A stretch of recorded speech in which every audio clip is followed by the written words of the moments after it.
What's up, lifers, and welcome to the Daily Stand-Up with Lifetime Value, where we're giving you fresh, new customer success ideas, opinions, hot takes every single day. I've got my man JP here. JP, do you want to say hi?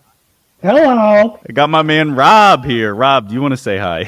What's up, lifers? And Adrian's here. Adrian, do you want to compete with what JP just said? Do you want to say hi in your own special way? Hi, everybody. All right. Hi, I like Dr. it. Nick. Dr. Nick. And I am your host. My name is Dylan Young. Adrian, why don't you introduce yourself?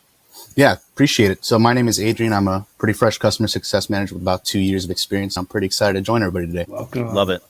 Excited to have you here, Adrian. You know the deal. We're going to ask you one single question. What is on your mind when it comes to customer success?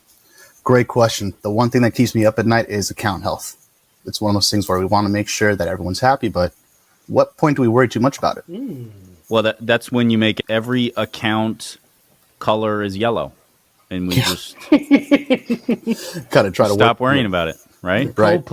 Coldplay strategy. Yeah, that's definitely what is on my mind, because as someone who's brand new to the field, how do I tackle that? What is account health? Do I measure that if the admins are happy or if their customer base is happy? Like, where does that metric come from, really? Yeah, so I want to dance around any potential judgment for how it's being done for you today. So I don't even know if that really matters, right? I think it's always a work in progress. But what do you think the components are that make a health score or an account health rating worth paying attention to? Great question. In my opinion, one of those factors is obviously how the champion is treating it over at your customer's base. But of course, it's going to be everyone that falls under them as well. It's going to be who are those product experts that aren't the champion, that are really working with the product consistently. How do we make sure, especially in my opinion, that they are having a good experience go through? Because maybe the champion could say, hey, I love your software, but the ones that are working in it could be having a little bit more of a challenge. So that's really where I try to find out the minutia of what their challenges are and their pain points are. Can I push you a little bit on what that means? Is it qualitative? Is it quantitative? What do you think it looks like? And what are the numbers you can see in the matrix that you're like, oh, we're in a good place, we're in a terrible place, we're somewhere in the middle? Yeah, great question. And that's going to be the stickiness of the product, in my opinion. How often are folks logging in? How often are they using it? How well do they understand our product to know that those features that they're looking for are accessible? So typically what I look for in those specific metrics is, what's their process? Are they using the platform to the maximum of its abilities? Are they using all of the data points that they can track? But essentially the point that I'm trying to highlight is, are they making full use of what we have to offer, or are they making their own jobs a little bit harder by not? Mm-hmm. JP, tell me a little bit about the way you look at this from your role. First of all, I just got a great new product idea. It's called the Sticky Meter. We're going to be measuring exactly how sticky we are. How do we measure sticky? Wouldn't that be like one of the greatest things you could have? Because since I started in CS, that's one of those things, right? We want our product to be sticky. I like to think sort of the value pipeline. And so speaking of sticky is good, getting stuck is not. So Hey-o. what I say by that is, you have a champion, and the champion using whatever the product is one level, they can see all the value they want. But if the value pipeline stops there and there's a disconnect between what the champion sees as the value and whoever the person is that signs off on the budget sees as the value, then no matter how healthy that person is or appears to be, this is where we can sometimes get that surprise churn, right? It's like a churn reveal, right? You in customer success and got a baby, you reveal, oh, it's churn. And it should be like a lot more transparent, right? So I think we got to keep that pipeline open. And I think that's why I know, for example, one of the strategies we've been trying to make sure we're implementing is making sure that we're not just talking with the champion, but who is also signing off, and making sure that there's an alignment on the values continuing, because part of my job may be helping that champion show the value to whoever's signing off so that we can get the renewal. Rob, Adrian, either one of you. I could comment on that. First of all, Adrian, let me start by saying you're not giving yourself enough credit. I've worked with this guy, Adrian, at 2 different jobs. Adrian has a great pulse on customer health. But that said, Yeah, but when we look you know what? I want to challenge that, Rob, because that's... You want to challenge that Adrian is great? No. This concept of he's got a great pulse. Because if I'm Adrian, I'm like, yeah, but when the shit hits the fan and I tell you, oh, I think things are in a good place, that is not going to be good enough. We're going to have to talk numbers and trends and history. I love that, and I think that's great for Adrian, but I totally understand where you're coming from, Adrian. This can't just be written in the sand. We got to chisel it in stone. So I'm going to elaborate on that, if that's cool. What I was going to say, actually, if you look at the history of the companies that Adrian and I worked at together, there were 2 different companies, and we didn't use health scores, formal conglomerated health scores at either company. Why? The last one, we went strictly off of usage data and engagement data. We found that was the most important thing we could think about. The one prior to that, we were just getting our butts kicked all the time. We weren't thinking very proactively about client health. But yeah, obviously health scores are they're very multifaceted. They're very multi-threaded, as Adrian was pointing out, different parts of the organization. And I think about this quote that the CEO of Vitally said, Jamie Davidson, smart guy. He was like, imagine you go to the doctor and the doctor says, oh, you're 80% healthy. You're fine. You're green. You're good to go.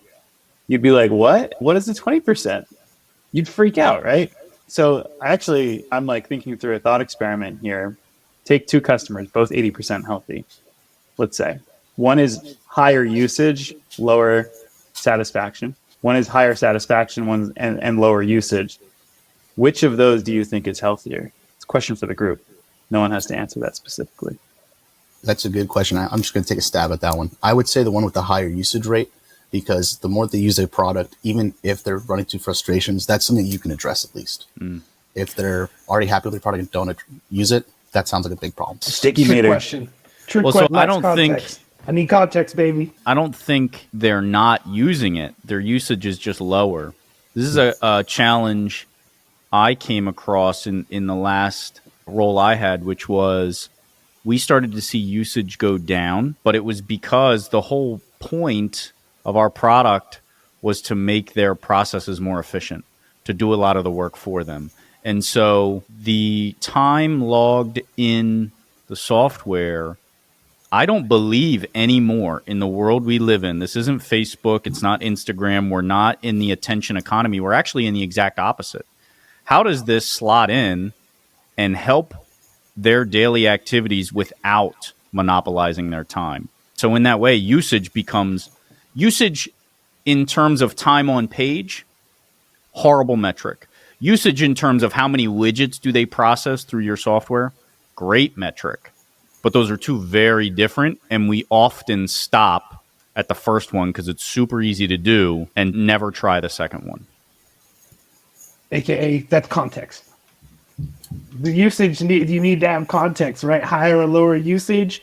What kind of product are we dealing with? It could really make a lot of sense for one thing, and maybe not as much for a different one. It could also depend on the customer too, and what their need is. And the persona. That's the magic word. Yeah. I think also you brought up a really good point, Dylan, about stopping at a certain data point and not looking further. I feel like that's a big thing that a lot of people do is we find one answer and we think that's the full picture.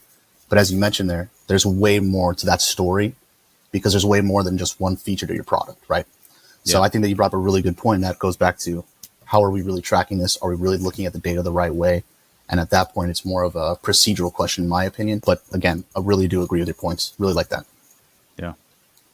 Adrian, let's stop it there because otherwise we're going to go down the rabbit hole of which metrics we love the most. But I love this topic. I think it's a fantastic one.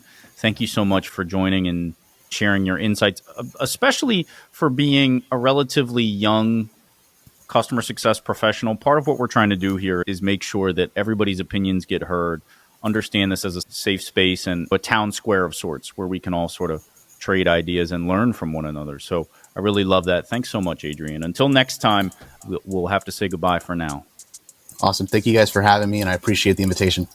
Thank you. You've been listening to The Daily Stand-Up by Lifetime Value. Please note that the views expressed in these conversations are attributed only to those individuals on this recording and do not necessarily reflect the views and opinions of their respective employers. For all inquiries, please reach out via email to dylan@lifetimevaluemedia.com. Find us on YouTube at Lifetime Value, and find us on the socials at Lifetime Value Media. Until next time. Hey folks, it's Dylan here. Thank you for tuning in as always. Now I've got a favor to ask of you. If you've made it this far, hopefully it means you like what we're doing with our program. So I'm asking you to please give this a like and a follow or a subscribe, and leave a comment too. Your likes and your follows and your subscriptions, they allow us to keep doing what we're doing and reach a larger audience. Your comments help us make sure that we're making the best content for you. Best of all, it's free besides a few moments of your time. Thank you again for following along, and we'll see you next time.